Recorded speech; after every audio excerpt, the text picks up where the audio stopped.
करते करते मेरी माँ ख़त्म हो गई। ठीक है, 10 दिसंबर को मेरी माँ ख़त्म हो गई। ये सोचा था कि समीक्षा अधिकारी का पेपर है, इतनी मेहनत कर रहे हैं, 25 दिन टोटल पढ़ के मैंने 132 नंबर मारे हैं। और आप भी जानते हैं, लाइब्रेरी आपके बगल है, आप कहीं भी देखिए, आप घूमिए, हम लोगों को कहीं घूमते हुए आप देखें। के मुख्यमंत्री के बारे में ऐसा टिप्पणी देते हैं तो उनको बहुत ही ज़्यादा शर्मसार लगना चाहिए इस चीज़ को कि सरकार के बारे में ऐसा बात बोल रहे हैं। और उनकी वाकपटुता ये दर्शाती है कि सरकार के खिलाफ वो हमेशा लगे हैं और सरकार का दुष्प्रचार करने में लगे हुए हैं शुरू से। बिल्कुल मैं एग्जाम चाहता हूँ। हम लोग मोस्टली जितने भी एस्पिरेंट क्योंकि हम लोग जेन्युइन वाले एस्पिरेंट है ना, कोई ये चीज़ हम लोग कोई बैकअप प्लान नहीं है कि भाई कि ये चीज़ कर लें, बिजनेस प्लान है, प्रपोजल ऐसा कर लें या फिर हाँ पिताजी का अच्छा सोर्स है। बस हम लोग एस्पिरेंट ही है, पढ़ने लिखने वाले लोग हैं, तो बिल्कुल चाहते हैं ठीक है। अगर एग्जाम नहीं होगा, 11 तारीख को आरओ का एग्ज़ाम हुआ है आयोग के द्वारा। जैसा कि आप लोग जानते हैं कि विभिन्न ज़िलों में जिस तरीके से पर्चा लीक मामला सामने आया है, सरकार का कहना है कि जो है ऐसा कुछ हुआ नहीं है, आयोग गठित कर दिया गया है, एसटीएफ जांच कर रही है। और छात्रों में काफ़ी निराशा है कि किस तरीके से पेपर को होम डिस्ट्रिक्ट में भेजकर पेपर को नकल कराया गया नकल माफियाओं के द्वारा। और इस पर सरकार को या तो इस पर जवाब देना चाहिए या तो इस पे पेपर को कैंसिल करके दोबारा करवाना चाहिए, जो भी छात्रों का कहना है। आइए क्या मांग करते हैं आप लोग, क्यों निराश हैं?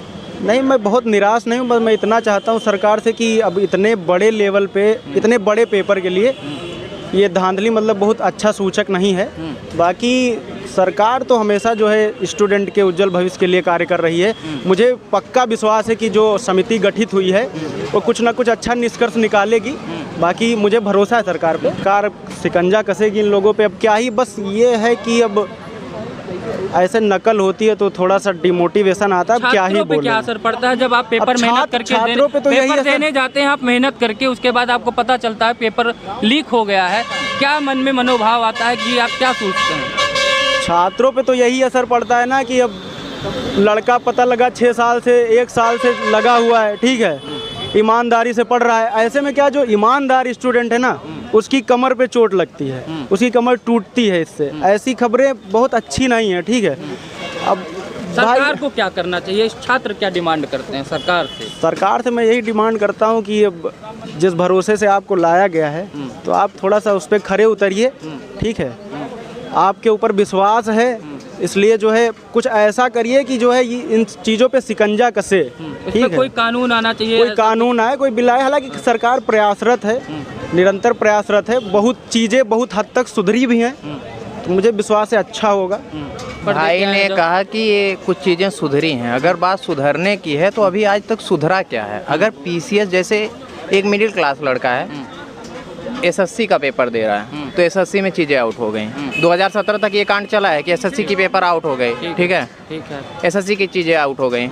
बैंक में ऐसा होता था, चलिए बैंक में सुधर गया थोड़ा बहुत। रेलवे में आउट हुआ, रेलवे का सुधरा। रेलवे में 4-4 साल एग्जाम नहीं हुए, 6-6 साल लड़के इंतजार करते रहे, अब जाके पोस्टिंग पाए। 2019 से और 2024 चल रहा है, 2024 में सिलेक्शन हो रहा है, 5 साल लग गया, ठीक है, 5 साल लग गया। अगर दोबारा रेलवे की वैकेंसी आ रही है तो वो 5 साल के बाद, चलिए ठीक है, आप एज रिलैक्सेशन दे रहे हैं, एज रिलैक्सेशन के बाद भी एक मिडिल क्लास फैमिली का लड़का जो है 5 साल तैयारी कर सकता है? आप बताइए, नहीं कर सकता है, कभी नहीं कर सकता है। उसका टारगेट ही यही होता है, घर वाले 2 से 3 साल ज़्यादा से ज़्यादा दे सकते हैं। भाई एक फैमिली का लड़का अगर एक रूम में रह रहा है तो 5 से 7 हज़ार रुपये नॉर्मली, अगर वो बाहर का कुछ भी नहीं खाता है तब इतने कॉस्ट आते हैं। और एक मिडिल क्लास का फैमिली का लड़का भैया 3 साल तक 7,000 रुपये लेके नहीं रह सकता है। समीक्षा अधिकारी का पेपर देने जब आप गए तो आप क्या मन में कितनी तैयारी लेके गए थे, क्या सोच के गए थे? और जब वहाँ पे पता चला पर्चा लीक हो गया तो क्या दशा हुई आप? इतना टारगेट था कि हर साल का हर इंसान तैयारी करता तो पहले PYQ देखता है कि प्रीवियस ईयर के कट ऑफ कितनी थी। तैयारी हमेशा प्रीवियस ईयर के कट ऑफ को देख के होती है। अभी आज तक का 126 नंबर के ऊपर कट ऑफ नहीं गया है, कभी नहीं गया समीक्षा अधिकारी का। और मैं आंसर की, अभी प्राइवेट आंसर की, सरकारी आंसर की नहीं आई है, प्राइवेट आंसर की से मेरे 132 नंबर बन रहे हैं, लेकिन मेरा नहीं होगा। जब इंसान 132 नंबर पाने के बाद, हर इंसान यही भाई तैयारी करता है कि पिछले साल 126 थी, इस बार 2-4 नंबर ज़्यादा बढ़ जाएगी, क्योंकि पीसीएस का पेपर है, कभी आउट नहीं होगा। जब पीसीएस के पेपर में ये धांधली हो सकती है, ये आउट हो सकता है, और ऐसा आउट हुआ है कि हर दूसरे कैंडिडेट के पास पेपर पहुंचा है। मतलब ये आप कह रहे हैं कि हर बच्चे के पास लगभग पेपर पहुंच गया? भाई कह तो रहा हूँ, जिस सेंटर पे मैं था उस सेंटर पे लोग मोबाइल देख अंदर नहीं जा रहे हैं। जबरदस्ती बताया जा रहा है कि गेट बंद होने वाला है, अंदर चलिए, अंदर नहीं जा रहे हैं लड़के, मोबाइल पे जुटे हुए हैं। नहीं जा रहे हैं, इसका मतलब है कि कुछ तो देख रहे हैं ना मोबाइल पे। अरे भाई 2 घंटे में आप क्या देख लोगे पेपर में? कौन सा ऐसा मंत्र है? 4 महीने आपको मिले, 4 महीने में आप कुछ नहीं उखाड़ पाए, 2 घंटे में ऐसा क्या आप देख रहे हैं? आप चाहते क्या? आप बस एक ही चीज चाहते हैं कि अगर 130 हमने किया है तो 140 कट ऑफ जा सकती है, 145 जा सकती है। ऐसा झुंझुना मत पकड़ाइए, क्योंकि लेखपाल में भी 76 नंबर पे हम लोग वेरिफिकेशन करा के बैठे रहे, बाद में आप 83 नंबर कट ऑफ लेके चले गए हैं। 4 साल के बाद अगर कोई दूसरा लड़का होगा, अब दूसरी बार फिर UPSSC का पेपर देगा, UPSSC का पेपर दोबारा फिर से देगा। अब बताइए अगली वैकेंसी जब आएगी 4 साल बाद, 8 साल कौन सा लड़का तैयारी कर सकता है? लाइफ में 25 साल के बाद तैयारी करने आता है, 8 साल आप जोड़ लीजिए, 33 साल लड़का तैयारी करेगा, उसके बाद जॉब कब पाएगा, कमाएगा क्या, अपने बाप को क्या देगा? समझाइए कि जॉब का इंतजार करते करते मेरी माँ खत्म हो गई, ठीक है, 10 दिसंबर को मेरी माँ खत्म हो गई। ये सोचा था कि समीक्षा अधिकारी का पेपर है, इतनी मेहनत कर रहे हैं, 25 दिन टोटल पढ़ के मैंने 132 नंबर मारे हैं। और आप भी जानते हैं, लाइब्रेरी आपके बगल है, आप कहीं भी देखिए, आप घूमिए, हम लोगों को कहीं घूमते हुए आप देखें कभी? 2-2 रुपए के लिए इंसान मर रहा है यार। आप इतना तो सोचिए कि एक बार सिलेक्शन होने के लिए इंसान क्यों PCS ज्वाइन करता है? क्योंकि उसको भरोसा है कि यूपी PCS UPSC कभी आउट नहीं होगी। अगर PCS का पेपर आउट हो सकता है तो इस लाइफ में कुछ भी हो सकता है। इतना आप, हम ये नहीं कह रहे हैं कि आप गठित करिए, क्या करिए, जांच करिए, लेकिन इतना जरूर करिए कि अगली बार PCS नहीं, किसी भी पेपर को आउट होने से पहले रूह कांप जाए कि आउट नहीं, आउट करने के बाद क्या होगा। ऐसा जांच होनी चाहिए। ऐसी जांच नहीं, जांच हो रही है 2 साल के बाद फिर से नहीं, कोई धांधली नहीं हुई थी, सब कुछ सही था, ये सब कहानी नहीं। अगर आउट नहीं हुआ था शोर नहीं मचा, क्यों? और सब पेपरों में तो शोर नहीं मचता है। आप PCS का पेपर कराए, अभी 173 सीट पे फाइनल सिलेक्शन दिए, हर गांव से 2-4 लड़के हुए। जब ईमानदारी से होता है तो धांधली नहीं होती है, सब जगह दिखते हैं लड़के, और धांधली होती है। 8400 लड़के इस बार लेखपाल में सेलेक्ट हुए हैं, लेकिन 8400 से किसी गांव में लड़का, बता दीजिए आप कि किसी के गांव का लड़का जानने वाला हुआ हो लेखपाल में? तो फिर कहीं नहीं हुआ है, ये सब पैसा देने वाले हुए हैं। 6 गुना 10 गुना अगर अगर आयोग बुलाता भी है, सुनिए मेरी बात सुनिए, अगर आयोग बुलाता भी है तो भी दिक्कत है, अगर 4 गुना बुलाता तब भी दिक्कत है। आयोग कहता है तो हम करें क्या करें कि हर तरफ से छात्रों को निराशा ही होती है। हाँ, निराशा इसलिए होती है कि फाइनल सिलेक्शन आप एक ही बार फाइनल बना लो ना, 2 गुना लड़के बुलाओ, 2 गुना लड़के बुला रहे हो तो उसमें दुख नहीं होगा। क्योंकि जूनियर में आप बताइए 1262 वैकेंसी है, 15,500 बुलाए, किस बेस पे आपने 15,500 बुलाए हैं? टाइपिंग के लिए 15,500 में से उसमें तो 1200 ही लड़का सेलेक्ट होगा ना, बाकी सब बाहर जाएंगे और इंतजार सब कर रहे हैं कि मेरा हो जाएगा, मेरा हो जाएगा, मेरा हो जाएगा। और जबकि सिर्फ 1262 लड़के होंगे, बाकी सब बाहर जाने वाले हैं भैया। हो गए बातों को देखते हुए आप ये बताइए कि जिस तरीके से छात्रों में निराशाएं हुई हैं कि पेपर बड़ी मेहनत से तैयारी करके जाते हैं, फिर लीक हो जाता है, क्या सोचते हैं आप लोग इसके बारे में? देखिए, कानून व्यवस्था जो भी है वो सरकार कभी भी चाहती है कि कानून के साथ ही काम करे। और मेरा मानना है कि ये ऐसे जो पेपर लीक वाली जो समस्याएं हैं, जहां अगर कोई एक शासन बहुत अच्छे से चलता है, सुचालित होता है, तो उसमें बहुत सारी चीज़ें, करप्शन भी आता है, भ्रष्टाचार भी आता है, कहीं कहीं लेन देन का भी मामला आता है, क्योंकि चीज़ें जो है मटेरियलिस्टिक हैं, चीज़ें मटेरियलिस्टिक हैं। तो यहाँ सरकार को ये चाहिए कि ऐसे प्रावधान बनाए, ऐसे कानून का पालन करवाए कि लोग, जितने लोग हैं जो इसमें सम्मिलित हैं, घूस लिए हैं या किसी प्रकार से अगर ज़मीन दे के, आज बिहार में भी बहुत सारे मामले आ रहे हैं कि ज़मीन दे के और नौकरी देने का प्रयास कर रहे हैं, वो सारी चीज़ों पे कमर कसनी चाहिए और सरकार को ऐसी कानून बनानी चाहिए कि हाँ, उनको, उनके घर को कुर्की कर देनी चाहिए। ये कानून बनाने में इतना देर क्यों हो रहा है? हर बार छात्र इसीलिए परेशान होते हैं, पेपर लीक होता है, लीक होता है, लीक होता है। कानून बनेगा कब? और कानून बना भी दिया तो उसको फॉलो कौन करेगा? उन्हीं के तो अधिकारी बैठे हुए हैं। देखिए, कानून जो है, इतनी जल्दी कोई कानून बनती नहीं है, बहुत कानून बनाने की एक प्रक्रिया होती है, उसके लिए लॉ कमीशन बना हुआ है। मैं खुद ही एक एडवोकेट हूँ, तो एडवोकेट होने के नाते मैं यही कहूँगा कि अगर कोई भी कानून बनता है तो उसको पहले से देखा जाता है कि कितने लोग उसको फॉलो करने वाले हैं, कितने लोग उसको फॉलो नहीं करने वाले हैं, अनफॉलोअर हैं उसके। कानून अगर बनेगा तो कहीं ना कहीं उसका पालन होगा, स्ट्रिक्टली होगा, क्योंकि योगी आदित्यनाथ जी की सरकार बहुत ही सुशासित सरकार है पूरे स्टेट में और पूरे इंडिया में। उनके जैसा कोई शासन व्यवस्था कोई भी CM के द्वारा नहीं हुआ है, नो डाउट। ये कहना पड़ेगा कि योगी आदित्यनाथ जी जो हैं एक अच्छे प्रधानमंत्री के भी रूप में चुने जा सकते हैं आगे चल के।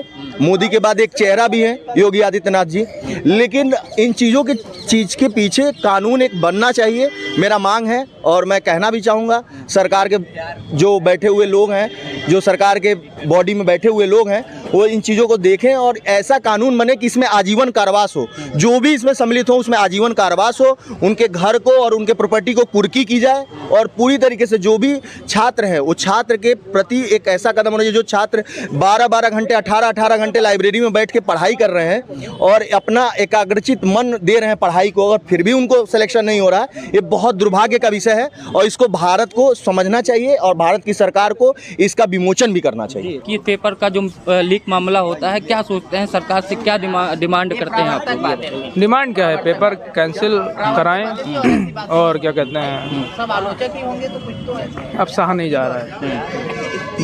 बहुत दुख हुआ है पेपर, क्योंकि देखा जाए तो पढ़ाई बहुत की हम लोगों ने, तो ये आया इससे हम खुश नहीं हैं। तो ये पूछना चाह रहा हूँ कि जब आप लोग पेपर दे रहे थे तो उस दौरान आप लोगों को कैसे पता चला कि पेपर आउट हो गया या पेपर लोगों तक पहुँच गया? ये जानकारी छात्रों में कैसे फैली? ये जानकारी हमें तो तब फैली जब हमने पेपर दोनों दे लिया।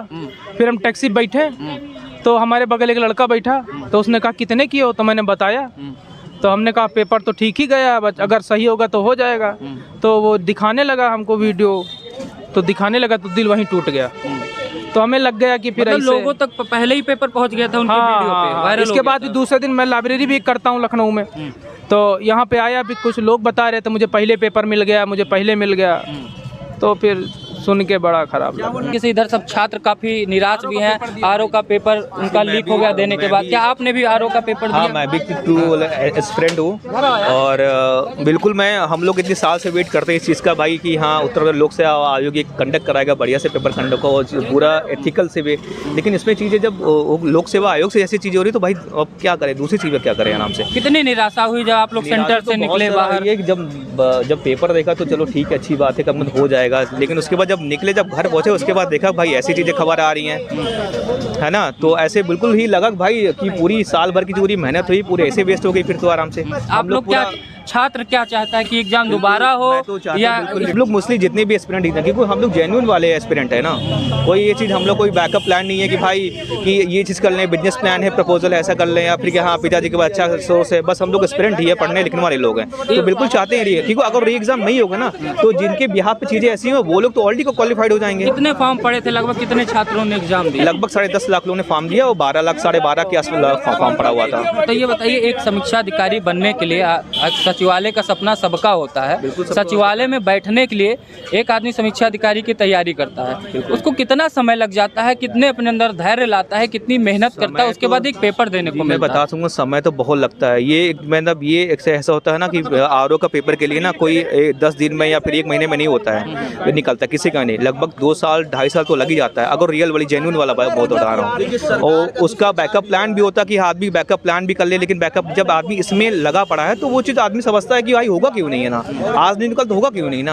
अब 2021 वाला चीज़ें थी उसमें शॉर्ट हो चीज़ें क्लियर होगी, लेकिन इसमें क्यों हो रही है आखिर? तो ये कहीं ना कहीं मैं ये नहीं कहता किसी सरकार पर टिप्पणी करूँ, लेकिन कहीं ना ये बहुत बड़ा डाउनफॉल है सरकार के लिए, इसके छवि खराब, बिल्कुल छवि खराब हो रही है और ये हम लोग के लिए भी बहुत बड़ा डाउनफॉल हो रहा है। तो क्योंकि हम लोग जेन्युइन वाले एस्पिरेंट हैं, चाहते हैं कि भाई मतलब चीज़ें सब कंडक्ट अच्छी तरह से हो, बढ़िया से हो और चीज़ें आगे जाके हम लोग भी मतलब चीज़ें मतलब प्रशासनिक सेवा में आए। अब जब ऐसी चीज़ें तो क्या हो सकता है? क्या मैंने देखा आरओ का पेपर दे के आए हैं, क्या सोचते हैं, क्या अनुभव कर रहे हैं पेपर देने के बाद? ये आरओ का पेपर तो दिया था, सभी ने दिया और मन से काफ़ी दिया, लेकिन जो ये हो रहा है अच्छा नहीं है, क्योंकि कोई भी जो सीरियस स्टूडेंट है वो गांव से आता है। ज़्यादातर सरकारी नौकरी करने वाले लोग गांव में रहते हैं और उनके पास कमी होती है पैसों की, रूम पे रहकर किराया देकर रहते हैं। कुछ लोग एक बोल के आए हैं अपनी नौकरी छोड़कर कि 2-3 महीने तैयारी कर लेंगे, सिलेक्शन हो जाएगा, और उनके साथ क्या हुआ, धोखा हुआ है। अब उन्हें दोबारा, मेरा तो मानना है कि दोबारा पेपर भी हो जाएगा, लेकिन फिर वैसी तैयारी लोगों की नहीं हो। सरकार का दुष्प्रचार किया जा रहा है और कहीं ना कहीं